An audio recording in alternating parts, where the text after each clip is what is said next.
Donc, Vous avez été mandaté par le joueur? Hein, oui. Oui, mandaté. Les images, عندنا les images. صور. Et Donc- et qui est-ce qui a refusé? Le joueur ou le père du joueur? Je vais raconter l'histoire. راح يحكي. Donc, moi, je viens pour superviser une première fois Youssef Belaïli parce qu'on en a parlé et on m'a envoyé sa vidéo. Donc, je suis venu une première fois. Deuxième fois, je viens pour le superviser avec le scout, le recruteur du Stade Malherbe de Caen, par le biais de Franck Dumas, qui était manager du club, qui a vu la vidéo Franck Dumas. et qui m'a fait confiance sur le profil du joueur.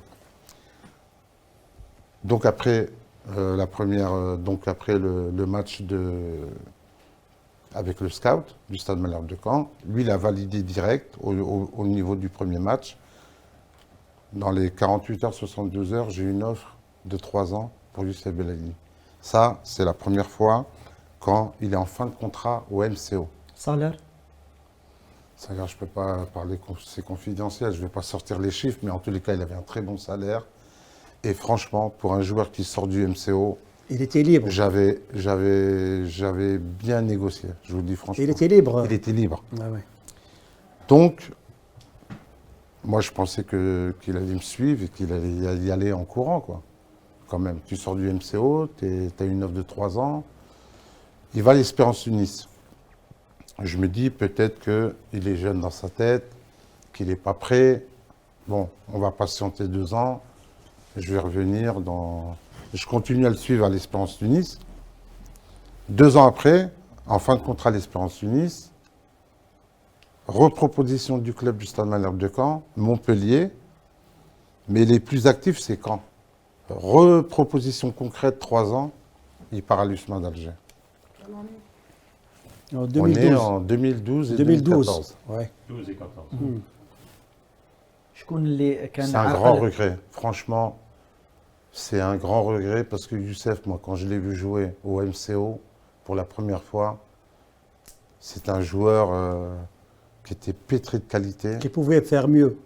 Il serait aujourd'hui, il ne serait pas Ajaccio et il Ouais. n'aurait pas été à Brest. Ouais. C'est un gâchis monumental Ouais. du football Je algérien. suis d'accord avec vous. Ouais, ouais. Aujourd'hui, Belaïli, Youssef, au même âge, je l'ai vu, il n'avait rien à envier à Mahrez. Il aurait eu une grosse carrière. Il aurait joué dans les top clubs européens. كان راح يكون افضل من محرز، كان راح يكون خير من محرز. Pour moi, il aurait été du même niveau. Et sans exagérer les choses. Parce que déjà, en sortant d'Oran, il aurait déjà assimilé le travail, le gros travail, la charge de travail, la préparation physique en Europe. C'était pas la même, c'est pas la même qu'en Algérie. Le niveau, il aurait franchi un palier. Et une fois qu'il aurait franchi le palier, il aurait explosé, Youssef. Et moi, je vous dis, Mais la gestion de carrière, elle n'était pas comme celle de Mahrez. voilà. Après, ça dépend de la gestion de carrière, la mentale du joueur, l'abnégation, le travail, le sacrifice, la grinta. C'est tout un ensemble. C'est la nutrition.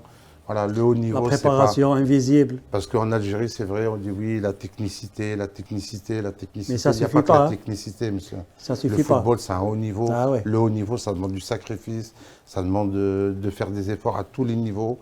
Et aujourd'hui, il y a des joueurs aussi, ils s'encadrent de coachs mentaux, Ouais. coach mental.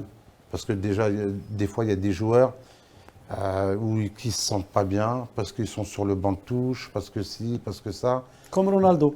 Voilà, Tu as vu Ronaldo? voilà.